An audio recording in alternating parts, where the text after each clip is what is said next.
Tonight, we're taking a deep dive into a changing Valley housing market. According to Las Vegas realtors, the median price for a single-family home fell to $470,000 in December. And that's down more than 1% from a year ago and nearly 4% below November's all-time high. Now, when we're talking about condos and townhomes, we actually saw steeper declines with median prices dropping more than 5% compared to December of 2024.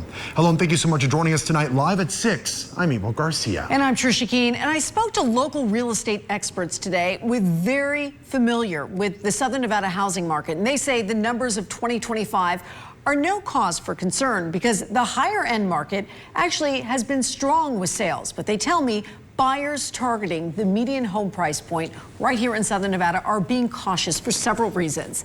They want to wait and see what will happen with interest rates this year, and there's some concern over where the economy is going. And Abel, they also tell me sluggish real estate markets in other states and homeowners not being able to sell impacts us here. I mean, it's some really challenging times right now, Trisha. Las Vegas home sales are now at their lowest levels since 2007. Remember, that's that time right before the recession. And of course, we're just continuing seeing that interest rates are still squeezing buyers out. Tonight, I tell you what those numbers actually mean for locals who are trying to buy their first home.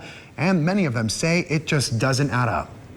For Las Vegas native Christopher McIntosh, buying a home has gone from a goal to a question mark. Since the housing market been so topsy-turvy. Born and raised right here in Southern Nevada, McIntosh works as a custodial supervisor. He tells me he has been trying to buy a home for years, but says affordability keeps pushing that dream further out of reach. But I'm hearing from other people it's more and more difficult right now. He says he's looking at homes between $350,000 to $380,000. At today's rates, even a minimum down payment can mean $12,000 to $25,000 up front, and a monthly mortgage around $2,300 to $2,600. Right now, he says he is paying $1,200 in rent, so many locals like him say, why even bother? And I understand wages not going up, car insurance is going up, you know what I'm saying, and groceries has went up a bit. To get a better understanding of what we are seeing, I went to Nicholas Irwin. He's a research director at UNLV's Lead Center of Real Estate. He says across the valley, sales are slow and inventory is tight, and it is locking locals out. Dealing with a lot of lock-in effects of people that their family circumstances have changed,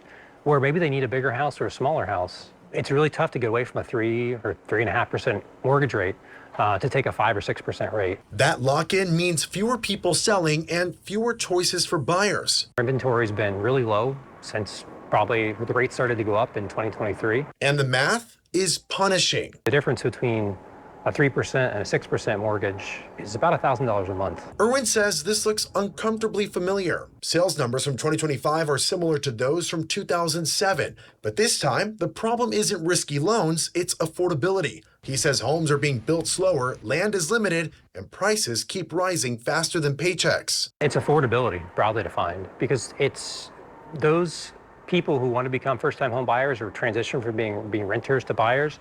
Those are the folks that are working, those are our nurses, those are our first responders, those are our teachers in schools. And if they can't find a place to live here, no matter what salary you pay them, they're going to want to look elsewhere. For McIntosh, the dream of homeownership isn't gone. It's just on pause. You know what, I never have thought about being a homeowner until, probably a few years ago.